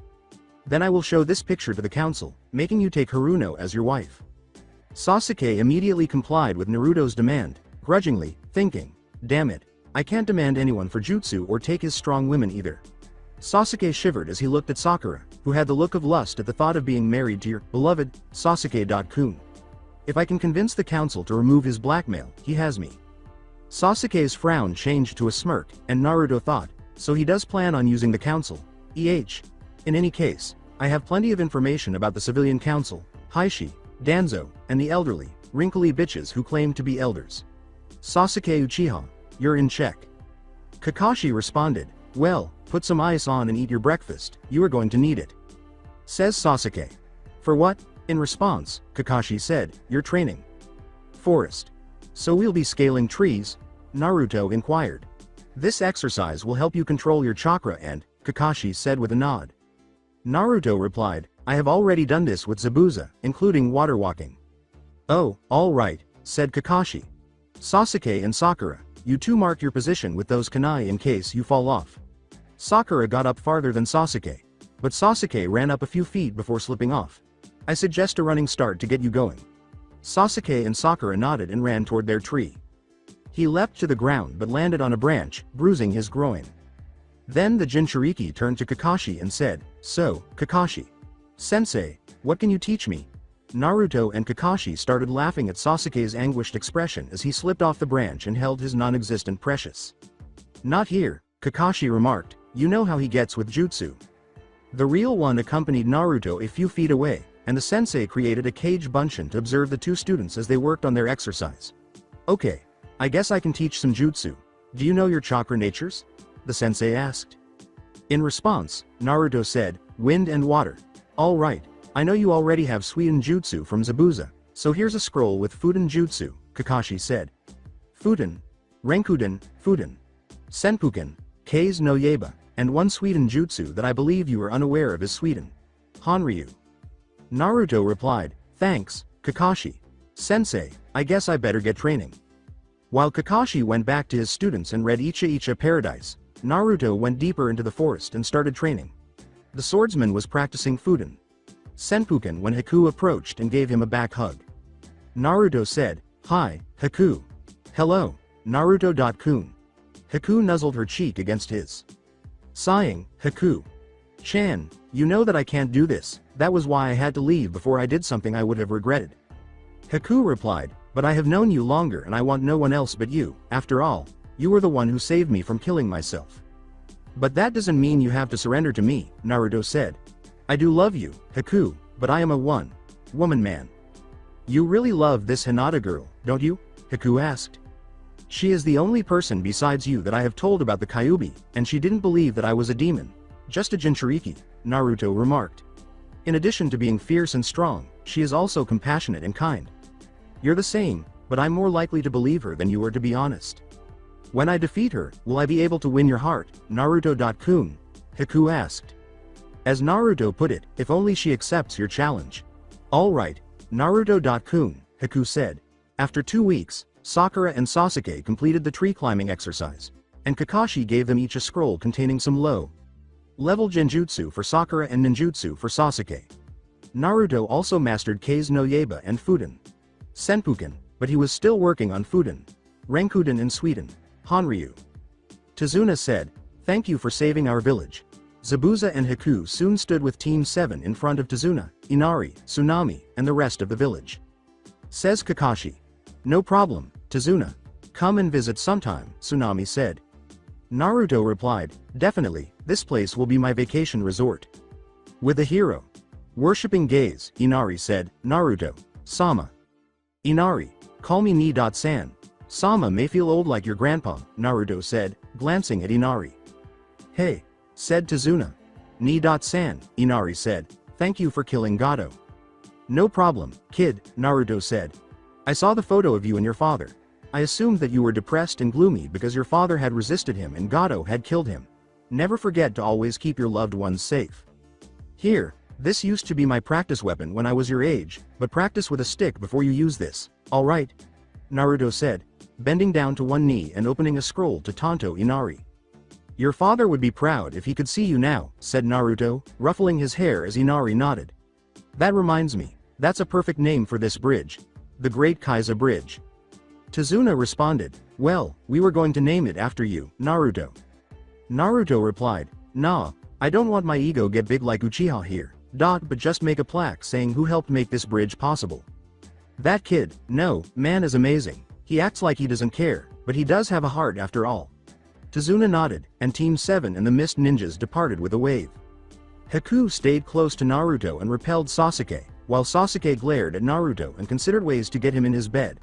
The trip was uneventful, with Sakura glaring at Naruto for bringing her Sasuke-kun and Haku for attempting to get her Sasuke-kun. Kakashi and Zabuza read Icha Paradise. Konoha. The Chunin guard said, halt, state your business. Team 7 along with missing Nin Zabuza Momochi and unregistered Nin Haku Momochi for possible recruitment and completed mission, Kakashi said languidly. Gazing at Zabuza and Haku, the guard nodded and allowed them to pass before returning to his duties. Naruto yawned and remarked, ah, good to be home. Zabuza replied, so this is Konoha, never thought that I would be here. According to Naruto, well, now you are, Zabuza, sensei. Sarutobi looked up as they arrived at the Hokage's office and said, ah, Team 7, I trust that the mission was a success. Kakashi responded, it was, but we came into some changes along the way. Then Sarutobi asked, what changes?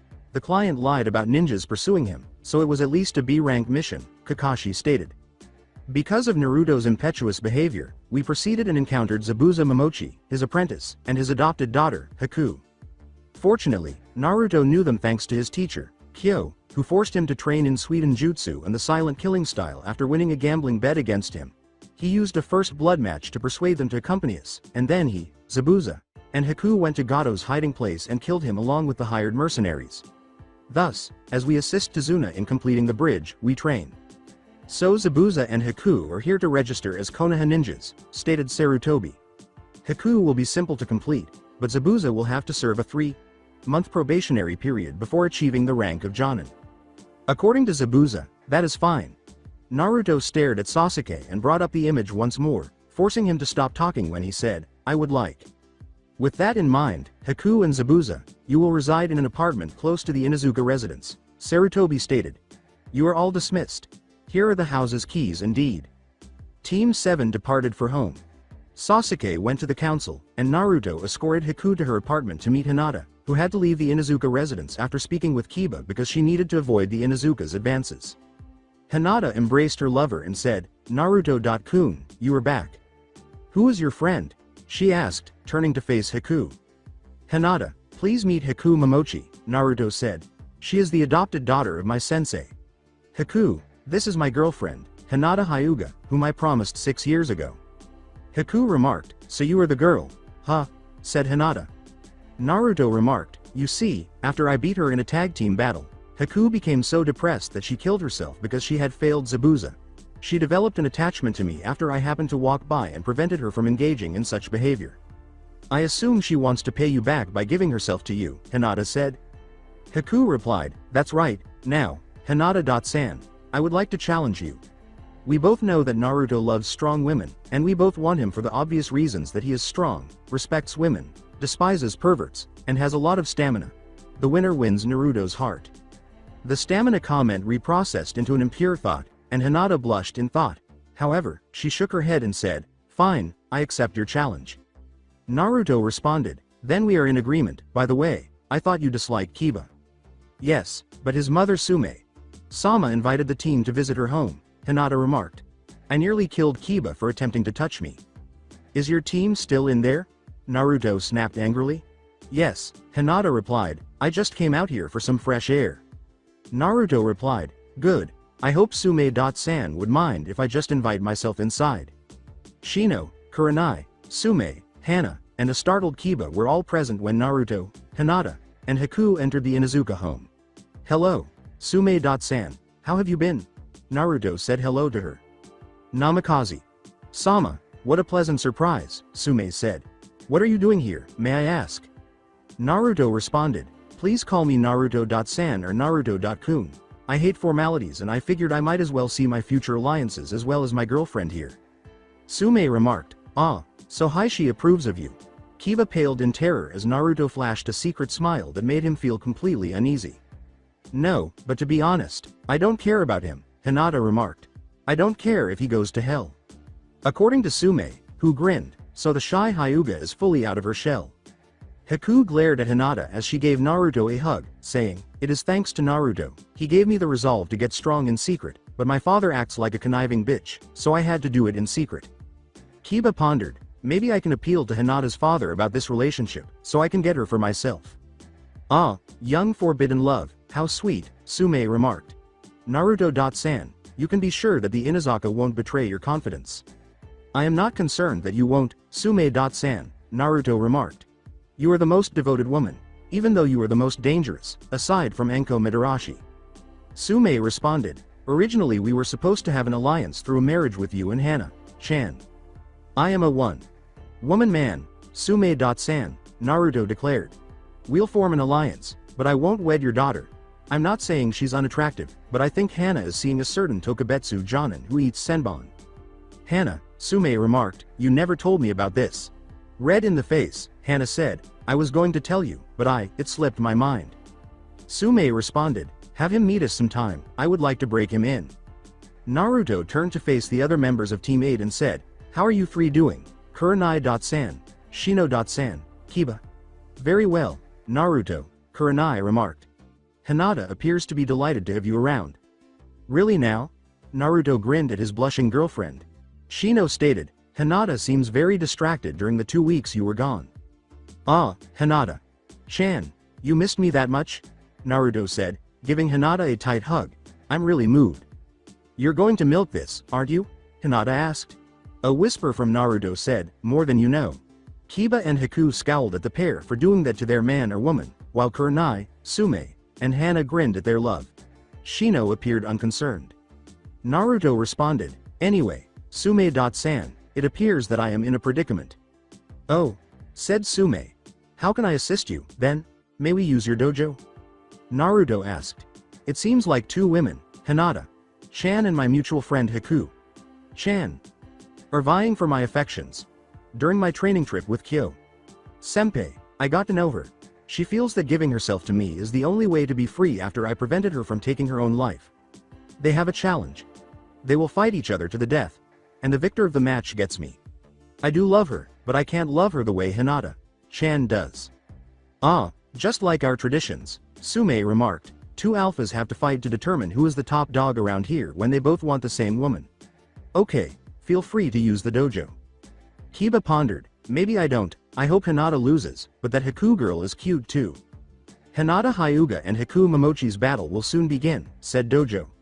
Hana, who was serving as proctor.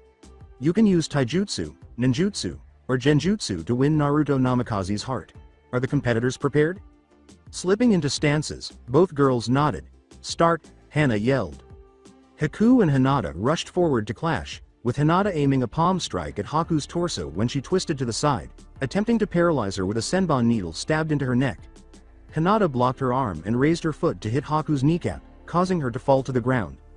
Hinata was about to hit her shoulder with a jukin, but Haku rolled away at the last second, hurling senbon at Hinata. Yelled Hinata, Byakugan. She saw the senbon and plucked every one of them to throw them back at her. Haku backflipped to avoid her own weapons and commented, "You were good." "Thanks, so are you," Hinata said. "Should we go on?" Kiba responded, "This battle is pointless. Why wouldn't Hinata-chan or that Haku girl would want Naruto for anyway, he is a dunce." "You don't know much about Naruto, do you, Kiba?" Sume asked. "So why should I?" Kiba asked. "I could never be defeated by him." "He could kill you without even trying," Sume said. Demon Eyes Kyo, a man who has killed more than 1,000 men, trained him. It is said that Kyo's icy, crimson eyes are the last thing a person sees before passing away. He also has access to the Yondaime's work and jutsu because he is his son. I would prefer to have him as an ally rather than an enemy, as Heishi has done, since he could now easily kill everyone in this room. He was impassive on the outside, but on the inside, he didn't want either of them to seriously hurt the other. Kiba looked at Naruto, who was sitting with Tenro on his shoulder, and watched as his friend and girlfriend fought for his heart. Haku saw that there was a water-filled manger, so she kicked it over before flipping through one-handed seals. One-handed seals? Hana asked. For a girl her age, that is impressive. Sweden. Sensatsu Shishio, yelled Haku. Kaden, yelled Hinata as she stamped her feet against the water, which rose up and surrounded her, turning into hardened needles that launched themselves at her. Everyone but Naruto had to move to avoid the needles as she spun around to send them around. A few needles were aimed at Naruto, but he pulled them out of the air as he watched the two girls battle without getting up from his position. Haku kept using only taijutsu to fight Hinata, but she was blocked in every direction and Haku's speed prevented Hinata from getting a hit on her at all. Haku appears to be a long-range fighter who is skilled at dodging and taijutsu, while Hinata is well-rounded in taijutsu and her family techniques. They are equal to each other. There is no telling who could win this match. Their flexibility and speed are comparable. Hinata appears to have the advantage in that area, Kurenai remarked aloud. This will be a close match, Sensei, Shino remarked. Haku replied, I see, you are a close range fighter and since you are a Hyuga, you can stop my chakra points, but this battle is over. Haku performed a special hand sign while releasing a significant amount of her chakra. Makio Hyosho. Hinata was suddenly encircled by water that had solidified into ice mirrors. Interesting. So she uses a lot of chakra to make this jutsu work, but on the downside, it seems that she must use a lot of chakra to keep this jutsu up. Hinata thought to herself. I'll treat her with the same respect if she takes this issue seriously. Haku. You would really go that far just to get me, Naruto thought. You are aware that jutsu is not meant for long-term practice. Let us get started, Haku said. After Haku merged with one of the mirrors, copies of her reflection materialized in front of Hinata, who had to constantly move to avoid the senbon after avoiding the first wave. Yelled Hinata, Kaden, damn it, she is trying to make me use Kaden until I exhaust my chakra. It looks like I have to use that technique. Hinata stopped, panting heavily, as the senbon were blocked. She closed her eyes and assumed a new stance. What? Is she attempting the Hake pose? Sume uttered those words. According to Hana, no, it is something different. Kurenai stated, it is. She recognized that the Juken stance was centered on strong blows, so she created her own style utilizing her most associated nature, water. She made it as a countermeasure against her father's style and to strengthen herself for Naruto and herself, based on her feelings about him. The Juken style that Heishi and the council employ is centered on lightning, which is strong and swift. Water is very adaptable and can turn an attack against your opponent. Hake. Shugo Haki Rokui Ensho, yelled Hinata. Hinata started moving her arms slowly at first, creating bands of chakra around herself with spheres of chakra in her palms. Then, she accelerated her movements until the dome was encircled by bands of chakra, and then she expanded it, forcing Haku out of her mirrors and shattering them. Unable to avoid the technique, Haku crashed against the chakra bands, causing her to scream in agony. "I submit," Haku said after being thrown back and landing on her back, and then Hinata leapt on top of her with a kunai at her neck. Hana declared, "Winner. Hinata Hyuga. You were a great opponent, Haku-chan," said Hinata, who helped her up after getting off of her. "You gave it your all in the battle against me." "It seems that it was not enough," Haku remarked. It was Naruto who said, "Haku-chan. Haku-chan, you fought with everything you had for what you believe, and that alone impressed me to see how far you would go for the ones you love," Naruto said, taking Haku's chin and holding it firmly to meet his gaze as she turned her head away from him. "You will find someone who will make your feelings for me dwarf your feelings for that person. I know you believe I am the one for you, but I don't think I'm that person." "That is true. For the time being, Haku-chan, just have patience with that person, he will visit you shortly." After giving Naruto a hug and nodding, Haku said, "Thank you, Naruto, Nisan." With a smile, Naruto said, "You are welcome, Ne-chan." "That match took a lot out of me," Hinata said, collapsing to the ground and sitting there. "I never thought I'd use her jutsu to perform Kaden consecutively." "Yeah, Haku.Ne-chan is amazing, isn't she?" Naruto said. "You have a strong sister, Naruto.kun, Hinata remarked. Kiba responded, "Okay, Naruto, it is time for you to be beaten." Naruto turned to face him and said, "Kiba, what do you want?" Kiba replied, "I want Hinata, she doesn't deserve you at all." "Kiba," hissed Sume. "This doesn't affect you at all, Sume.san, Naruto said. "You have your opinion, and it seems like Kiba has his own. Tell me why you like Hinata, Kiba." "What kind of dumb question is that?" Kiba asked. According to Naruto, just answer the damn question. "Because she is strong and attractive," Kiba remarked. "Aside from her appearance and strength, do you even know anything about her?" asked Naruto.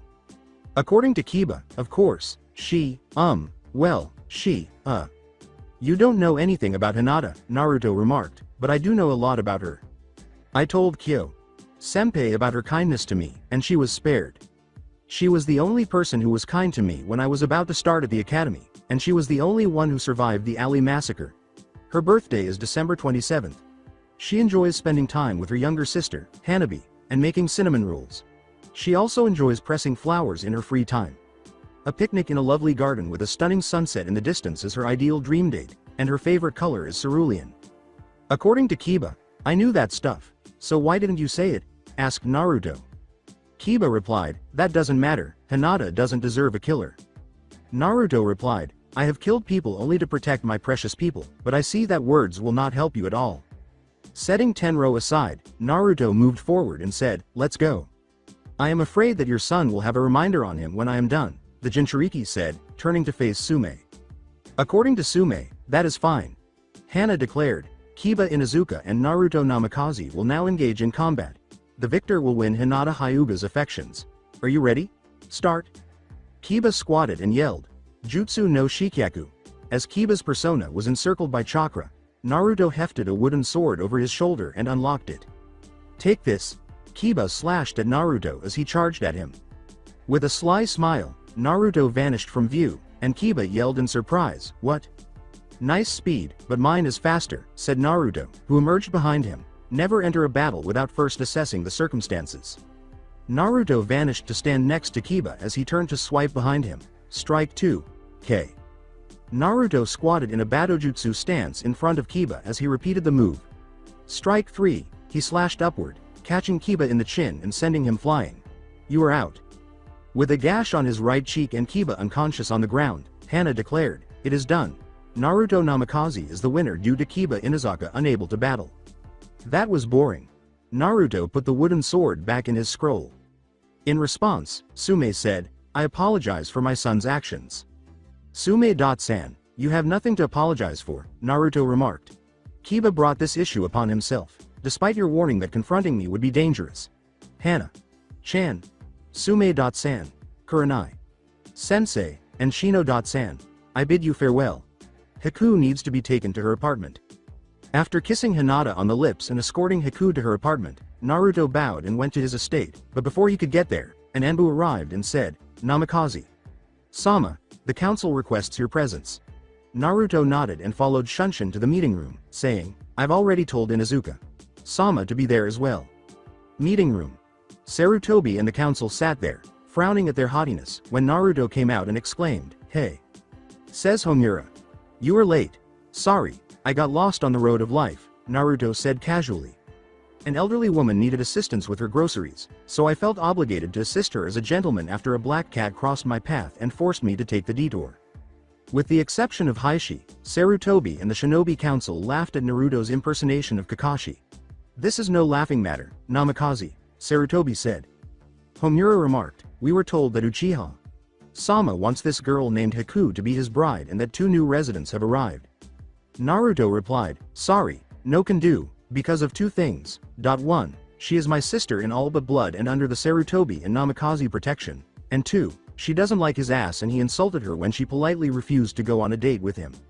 You can't deny the Uchiha his prize, Namikaze," the Haruno council member stated. "Oh, such respect now," Naruto chuckled. "Whatever happened to the monster, the fox brat, or my personal favorite, the demon? Most of you have come to the realization that you have erred. You don't want to lose the Sharingan, so I won't allow Uchiha to have Haku because I will have to kill him if that occurs." Homura replied, "You will become a traitor and an S-rank missing nin." The Shinobi Council and civilians, with the exception of Heishi, gasped and glared at the perspiring Homura as Naruto turned to face him and said, "Oh, just like when you made a back alley deal to have Iwa kill Nawaki Senju for publicly disrespecting you." "I don't know what you're talking about," Homura said. "Really?" said Naruto. After extracting a scroll and opening a document, the Jinchuriki said, "Do you recognize this document, Homura? This was the document bearing your signature that directed a hit on Nawaki Senju." "Homura, you were one of the reasons you forced Tsunade to leave this village," Sarutobi remarked. "I can't believe you did this. Arrest Homura for treason in Nawaki Senju's murder, Anbu. I'll let Tsunade know so she can handle you directly." Kaharu replied, "Sarutobi, you can't do this, Homura is your teammate." "Teammates, you both have no idea what teamwork is," Naruto remarked. "Together with that old fart, you became corrupted by your obsession with power." Kaharu replied, "You put false information to have Homura killed, didn't you, Namikaze?" "You were a talkative person," Naruto remarked. "You did the same thing to have Tsunade killed because your son died. Tsunade tried her hardest to save him, but you harbored resentment, and instead of her being killed, her lover Dan was killed and drove her away. Here is a document and a photo of you signing the agreement in case you don't believe me at all." "Naruto, how did you obtain this information?" asked Sarutobi. "According to Naruto, my father, Minato Namikaze, made sure to keep an eye on all of his possible enemies because he knew that he had enemies, especially on the council. He has enough dirt to imprison or execute every member of the civilian council for treason." "Kaharu Utatane, you are accused of treason and found guilty for your crimes against Konoha," Naruto said, pulling out Tenro and placing 2 fingers on his sword to cause an unholy orange glow to appear on the blade. "As a result, I give you a death sentence." Kaharu died with blood dripping from her mouth after Naruto slashed at her and slowly sheathed his sword, asking, "Do you hear it, the voice of the wind? Is there anyone else who wants to speak now?" The civilian council, including Danzo, went pale with terror at Naruto's aura. "Good," said Naruto, "because I'd like to. I am not the same child that you villagers would beat up on my birthday. If you cross me, I will kill you without hesitation. However, some of you, like Danzo, are too dangerous to live with me. You were the ones who revealed that I am a Jinchuriki, hoping that the villagers would break me and turn me into a weapon like those used all over the world. You also agreed to assist Hanzo in eliminating some of his rivals during the Third Great Shinobi War in return for the title of Hokage. It was you who ordered the Uchiha massacre to be carried out, excluding the women and children, who were the Uchiha clan's innocent members. Since I am the son of the Yondaime, you still have rooted up and have been attempting to get Iwa to send assassins to kill me. More importantly, though, you poisoned Hitomi Hyuga when she refused to give you her firstborn child. I won't forgive you for that." To me, Danzo yelled, "Root! This ends here, Danzo. You will not try to hurt any more people for your stupid ambition," Naruto said, grabbing Danzo and throwing him outside the window as several Nei Anbu guards ran towards him but died before he could move an inch. "Do you understand?" Danzo asked. "I'm working to keep Konoha safe? By depriving your soldiers of feelings and morality, by attempting to start a conflict with every country for yourself. Centered goals to have Sarutobi.G.San killed and turn me into a mindless weapon, Naruto remarked. I will never forgive you, Danzo, because you prevented Hinata and Hanabi from having a loving mother. I will send your soul to hell and let Hitomi's soul rest in peace. You will not be able to get away from me. After tearing off the bandages covering his arm and eye, Danzo said, then you will die before me. As Danzo opened his arm and removed his cane blade, Naruto removed Tenro's sheath. You sicken me, Danzo. You have ruined people's lives for the last time. Danzo grumbled, please? Do you think I care about that? Sacrificing countless lives to save a village? I wanted to make a strong Konoha, not this piece. Loving shit that the previous Hokages made. Especially your idiot father. Naruto replied, see, this is why old people need to retire for ninja duties. Once you see some new ideas presented, you react violently towards it. You are wasting time. Danzo yelled as he lunged at Naruto, who used Tenro to block his attack. He was thinking, he is strong and pretty fast for an old bastard. After pushing Danzo away and briefly flinging him off of him, Naruto chose to move to a vacant space. As he leapt to the rooftops, Naruto thought, but I need to get him away from the village grounds and get him to the old courtyard. There are hardly any people there. You will not get away, Nine Tails, said Danzo. While they were on the rooftops, Naruto yelled at Danzo, for the last time, damn it. It is Naruto Namikaze, asshole. Naruto deflected the blade's tip away from Danzo's torso as he lunged at him, trying to gut him. I had it with the way the Hokages have run this place. Konoha doesn't need emotions. We need to be feared instead of asking for alliances and peace. We are the strongest out of the 5 great countries. We should be conquering them, and you. You are the key to all of that. With the Kyuubi sealed inside of you and with the Sharingan and Mokuton embedded in my right arm, no one would have opposed me. Naruto responded, seriously? Did you even get laid? Emotions are the foundations to distinguish what is right and what is wrong. Taking them away to make perfect soldiers was a good idea on your part, but foolish. Look at the Anbu, they're human. They can become heartless at a moment's notice and after the job is done, they return to being human. What you are talking is mindless violence and slaughter. If you were Hokage, nobody would oppose you, Danzo. They would have crushed you. As long as one person believes that you are wrong, you will become a leader of nothing. You will be alone in the darkness. Danzo responded, huh, you are talking of darkness? You are a killer as well. You were born to kill, Nine Tails. It is in your nature. With Tenro by his side, Naruto claimed, you are right, it is in my nature to kill. But the reason I kill is to protect the people I care about. And you screwed her life over. Danzo raised his cane blade in self-defense, but the Jinchuriki ducked out of sight as Naruto charged at him. Naruto muttered, Mumyo Jinpu Satsujin Ken. Mizuchi, from behind.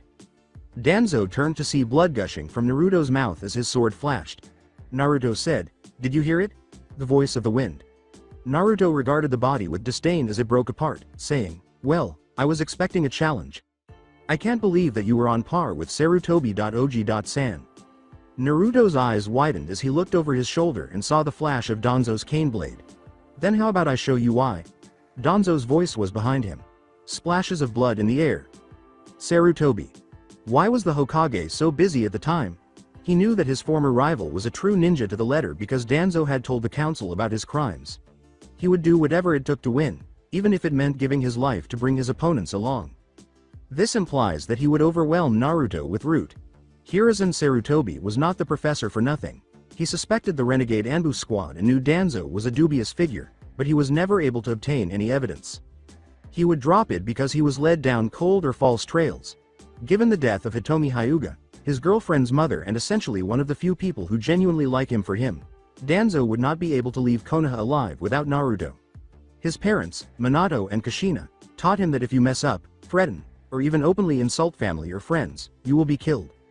Therefore, you should always defend yourself or flee quickly. Sarutobi silently followed into Danzo's bases while glancing at the entire Anbu and Jonin squadron behind him. He was able to locate the bases that were set up around Konoha with the help of both Minato and Naruto. Danzo would no longer be able to re-establish his forces because he would be too busy with Naruto. With a kunai in his hand, Sarutobi muttered, it's time to put an end to all of this, Danzo. This is only the third mistake that I have regretted to rectify. He was aware that Danzo's manipulation of their emotions would result in a great deal of bloodshed today. Naruto, the Jinchuriki, was a little taken aback by what had just transpired. At close range, he used a Mizuchi technique to kill Danzo, but Danzo was standing in front of him unharmed. He was the one bleeding now, but fortunately he was able to react quickly enough to avoid the slash. The genin thought, okay, now how the fuck is he alive from a point blank Mizuchi. As the wound gradually healed, he held Tenro, and Danzo said, regeneration? The question is, how long can you last against me? Naruto asked as he kicked the elderly man in the chest and sent him flying back into an old, deserted building. One of the perks of being a Jinchuriki is that a non-fatal wound takes a few minutes to heal, plus we have more stamina. So the question is.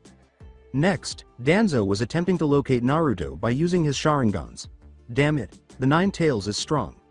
Nothing less from the legendary Demon Eyes Kyo. I have to get that blade away from him since matching him in Kenjutsu is instant death for me. To make me use Izanagi so quickly. He will be a great tool to use once I tame him, he was thinking.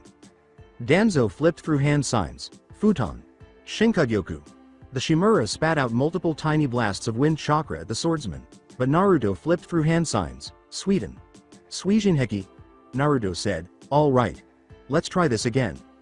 There was a loud creaking sound, a water main pipe gushed water, and wind gusts blew through the wall like a light breeze. Naruto was taken aback when the former advisor stabbed him after Danzo leapt through the water.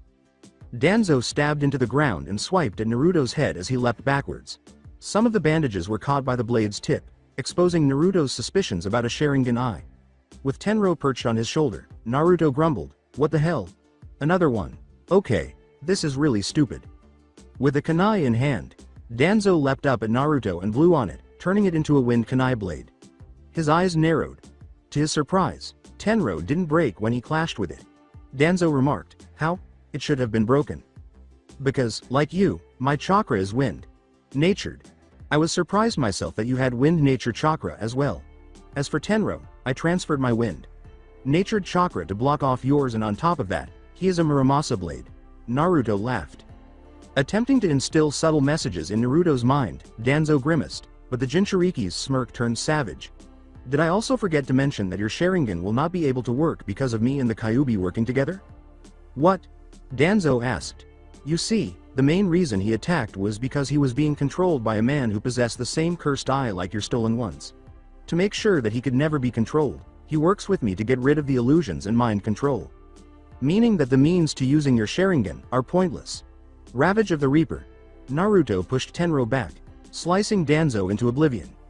Naruto then waited for Danzo to emerge behind him. The root leader sneered and said, I see. I guess I will have to try a different approach. You and Orochimaru are alike. You are afraid of death, perform sick and twisted experiments, and you like stealing little boys to join your armies. Are you two buddies as well?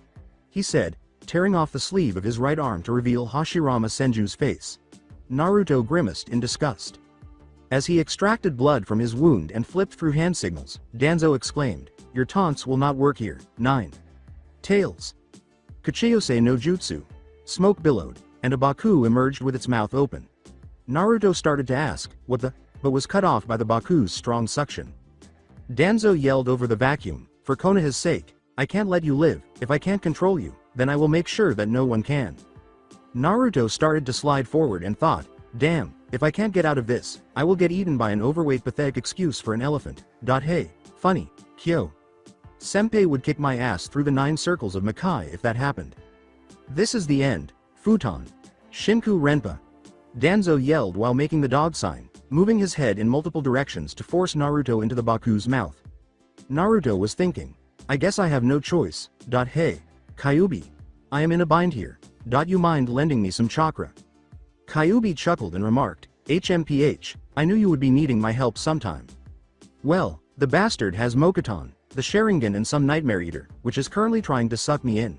And it is doing a very good job of it. Fine, just don't die, I really don't like traveling in hell, too gloomy. When Danzo noticed that the chakra had transformed Naruto's persona into a fox, he snarled, I am not going to die here, Ichibiko Amari, and lifted his mouth to the sky, causing a sphere of red and blue chakra to emerge from his body. So Danzo asked himself, what is he doing? After consuming the ball, Naruto's body somewhat grew. The Jinchuriki let go of the stored energy and blasted the Baku's mouth with great force. Unfortunately, the Baku was poisoned and sent back to its realm right away because the Kyuubi chakra was deadly. Holding Tenro, Naruto sheathed it. His left arm was aimed at Danzo after he took the time to seal it into his air. Danzo found it challenging to avoid the red chakra arm as it approached him because it was moving almost sentiently.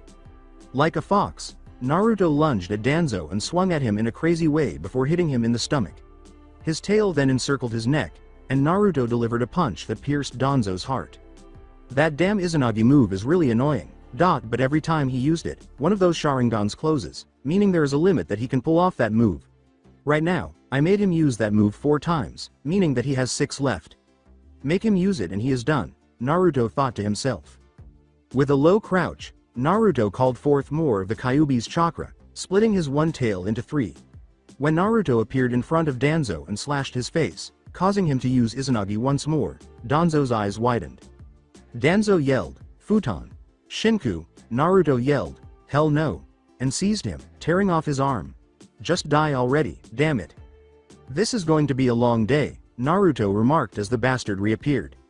Naruto snarled in annoyance at the aggravating and enraged foe in front of him, Danzo Shimura, the respected elder of Konoha, the head of the soon-to-be demolished root, and a power-hungry psychopath who had a way of making everyone angry. The Jinchuriki glared angrily and declared, "I will slowly burn you with kerosene from your feet up, then hang you by your entrails after I gut you with my bare hands." Danzo sighed. "Such a beast, you need to be controlled like you were supposed to be, becoming our weapon to unleash on those who dare defy the great village of Konohagakure." As he rushed toward Danzo on all fours, Naruto yelled, "You seriously lost some brain cells somewhere along the line, old man. This is exactly why you need to die. Futon. Shinkugyoku." The former elder backed up and spat out 4 wind bullets at the Kyuubified Naruto, who retaliated with Nine Tails Sonic Roar. Danzo's wind bullets were destroyed by the pressurized sound wave, which also caused him to be impaled on a tree branch before he vanished. "Now where did he go?" snarled Naruto as Danzo materialized behind him, piercing his shoulder with his cane blade before dropping to the ground. Damn it, when he reached for his bandages, Danzo's arm bulged and began acting erratically. "Now then, Kyuubi, it is time to help me create my utopia as my weapon." "What? Smirked Naruto. "Finally, I was wondering when you guys would have those things get rid of that annoying arm of his. Now, go to hell and tell the Shinigami that I sent you. Tell him that he is next." Danzo grinned and coughed up blood as he pulled the cane blade from his shoulder and stabbed it directly into his chest. "Then, how about you join me so you can tell him yourself? Ura Shisho Fuin," he said. When a black orb materialized to absorb everything within his field of vision, Naruto's eyes widened and he swiftly used a log to Kawarimi before being drawn into Danzo's corpse. The elder's body then fell to the ground, motionless. Turning to face the hidden Aburames, Naruto said, "HMPH, tough old bastard, thanks again for the help. What is your names?" "Muda. Shinny. Thanks. Is the area cleared of the root faction?" asked Naruto, nodding. Shinny replied monotonously, "Hokage. Sama is cleaning up at the moment. We will need to take Danzo's body to autopsy, just to make sure that it is the right person that we killed."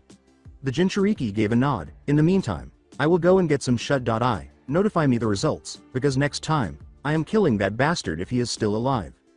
Later, the blood-covered Hokage, dressed for battle, appeared before the Shinobi Council and a few members of the Civilian Council. With his hands resting on his chin and his fingers intertwined, Sarutobi said calmly, "I suppose I should thank Danzo for this. With this, I was able to clean up house in my own village. I am very disappointed in how this village has turned out over the years and I am partially to blame to be careless enough to let it stand out this long." The Haruno representative rose in protest, saying, "Hokage. Sama, I must protest." The Hokage said, "From now on, the Civilian Council will have no affairs within the shinobi system. They will also elect a representative every year to give out their concerns to me." "Did I say you could talk?"